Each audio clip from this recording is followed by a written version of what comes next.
To service the Model 820, begin using an M17 wrench to remove the 4 M10 hex nuts and lock washers.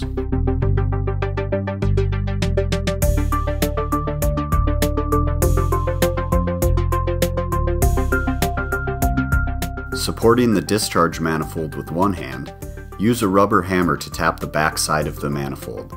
Separate the manifold from the cylinders. Please note, when removing the discharge manifold, the cylinders may stay in the discharge manifold or in the inlet manifold. If the cylinders stay in the discharge manifold, grasp end of cylinder and twist and pull from discharge manifold.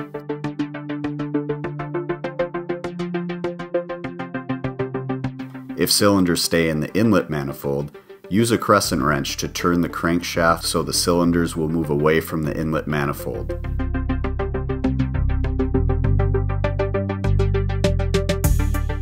Then remove each cylinder. Place the discharge manifold on surface so the valve seat is facing upward. Using a reverse pliers, go inside of the valve seat and twist and pull away from the discharge manifold. Inspect O-rings and backup rings for cuts, nicks, or damage. Using a pick, remove the O-ring and backup ring from outer diameter of valve seat.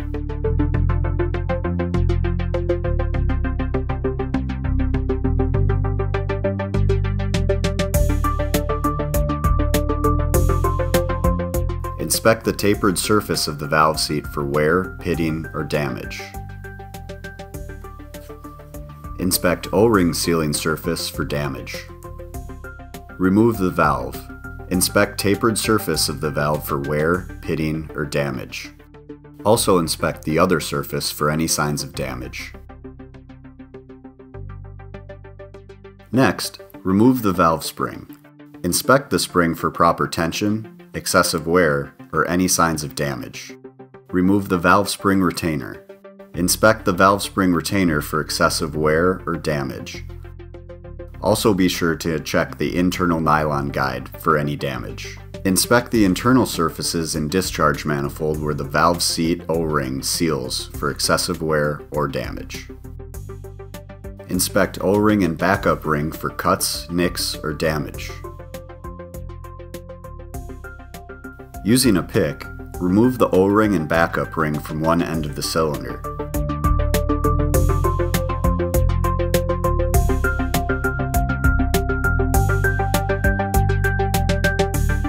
Then remove the O-ring from the other end.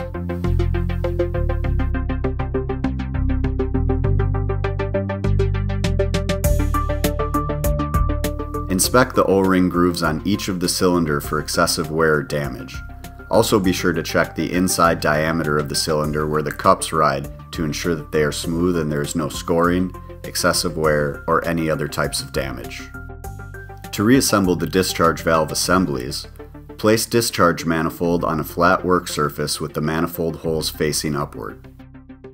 Install the valve spring retainer with the internal nylon guide facing up. Install the spring into the valve spring retainer. Install the valve with the tapered surface facing upwards.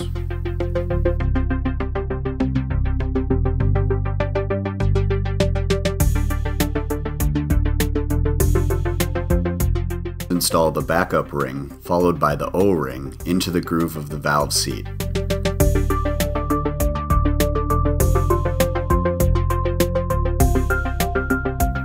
Lubricate before installation. Note: O-ring should be facing the high pressure side of the valve seat. Install the valve seat with the tapered surface facing down. Set the discharge manifold off to the side.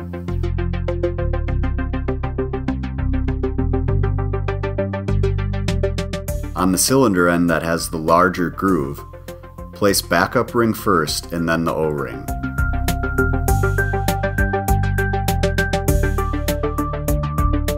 On the side with the smaller groove, place a new O-ring. Set cylinders off to the side. Use a 13mm wrench to remove the 4 cylinder bolts.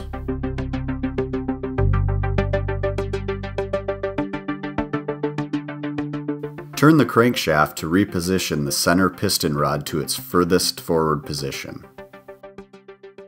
Use a side cutter to remove cotter pins at the end of each piston rod. The cotter pins should be discarded. New cotter pins are supplied in the repair kit. Using a 10mm wrench, loosen and remove the nuts. Inspect for any signs of damage. Remove conical washer and inspect for damage. Remove the piston retainers, piston cup assemblies,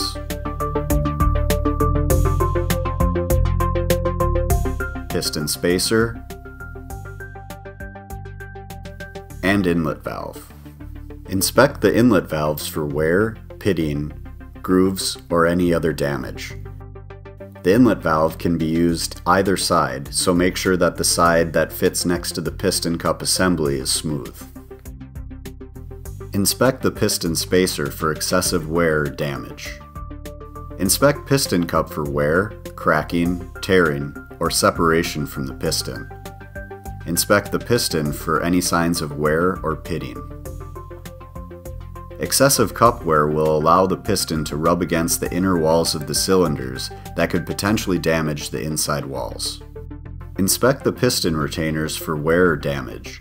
Ensure the surface that fits next to the piston cup assembly is smooth and flat.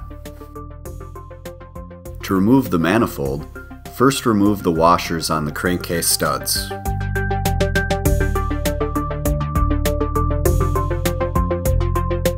Using a rubber hammer, tap the backside of the inlet manifold and slide over the piston rods. Remove the inlet manifold to expose the low-pressure seals. Place the inlet manifold on clearance block with the crankcase side down. Punch the low-pressure seals out with a socket tool sized to the diameter of the seal.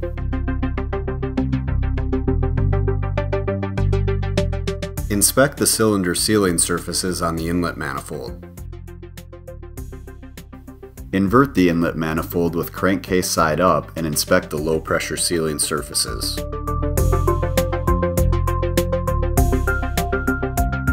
Inspect the inside diameter of low-pressure seals for wear, damage, and note the position of the Energizer spring. Install the low-pressure seals with Energizer spring facing downward into the inlet manifold. Using the socket tool, press the seals into place. Set the inlet manifold off to the side. To remove the sleeves, first remove the seal retainers. Grasp the sleeve with a pulling and twisting motion to remove sleeve from the piston rod. Note, using pliers may damage the outside surface areas of the sleeves. Inspect the sleeves for any scoring, excessive wear, or damage. These surfaces must be smooth to ensure proper seal life. Remove the O-rings and backup rings and inspect for any signs of damage.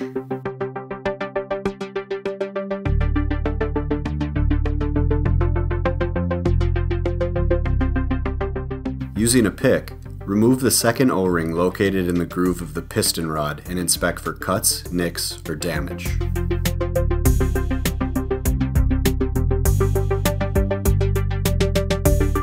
Last, remove the barrier slingers and inspect for any signs of damage.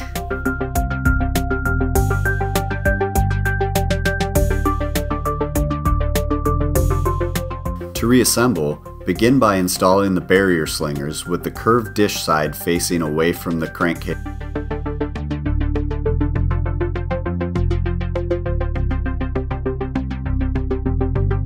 Install the first O-ring into the single groove side of the piston rod.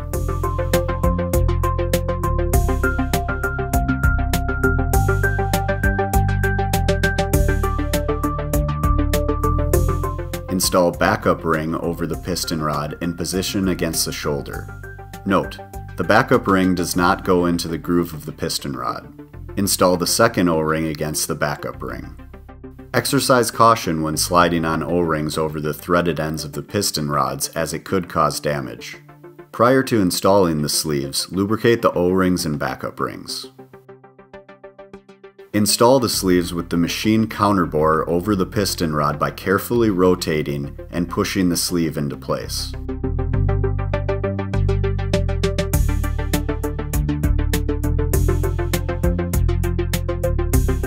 If installed correctly, you should be able to rotate the sleeves freely.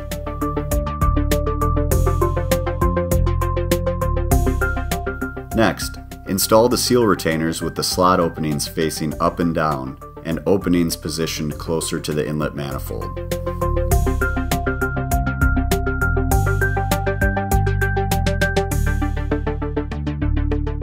Position crankcase on end so the piston rods are facing upward.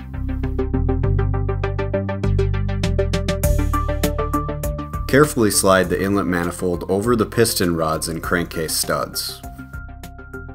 Exercise caution not to damage the low-pressure seals in the inlet manifold during this process.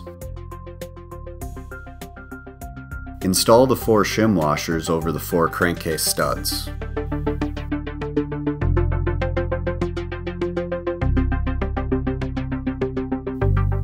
Return the pump to the normal position. Assemble the piston cup assembly by using the piston cup inserter supplied in the kit. Position the piston on a flat surface. Install the white cup inserter onto the piston. Next, lubricate the entire cup inserter. Place the cup over the cup inserter with small diameter end down and press into place.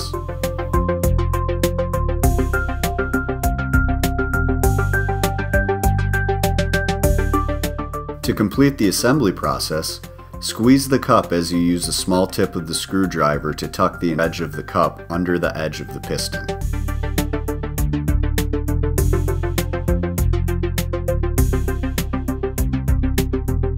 Install the inlet valves over the piston rods and ensure that the flat and smooth surface faces the piston and cup assembly. Install the piston spacers over the piston rods. Install the piston cup assemblies with the piston surface facing the inlet valve and the cup flared end facing away from the inlet manifold. Slide the piston retainers with the flat side over the piston rods facing the piston cup. Install conical washers over piston rods with the curved side facing out.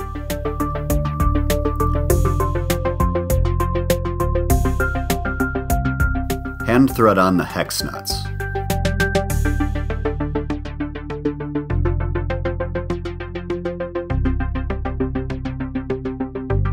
Using a 10mm wrench, tighten and torque to specification.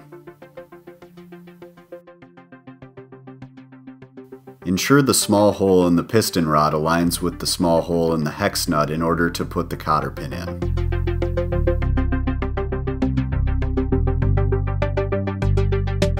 Insert the cotter pins with the longer end facing outward, as this will help in grabbing the cotter pin. Use a needle nose pliers and turn the cotter pin ends under.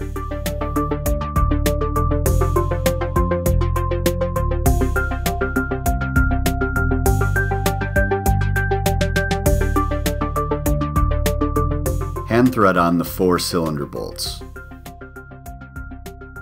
Use a 13mm wrench to tighten the cylinder bolts to specification. Next, lubricate the piston cup assemblies.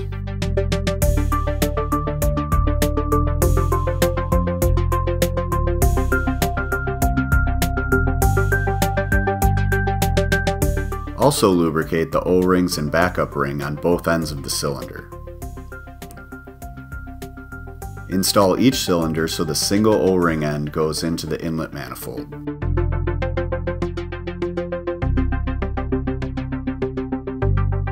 Slide the discharge manifold over the cylinder bolts and press into the cylinder.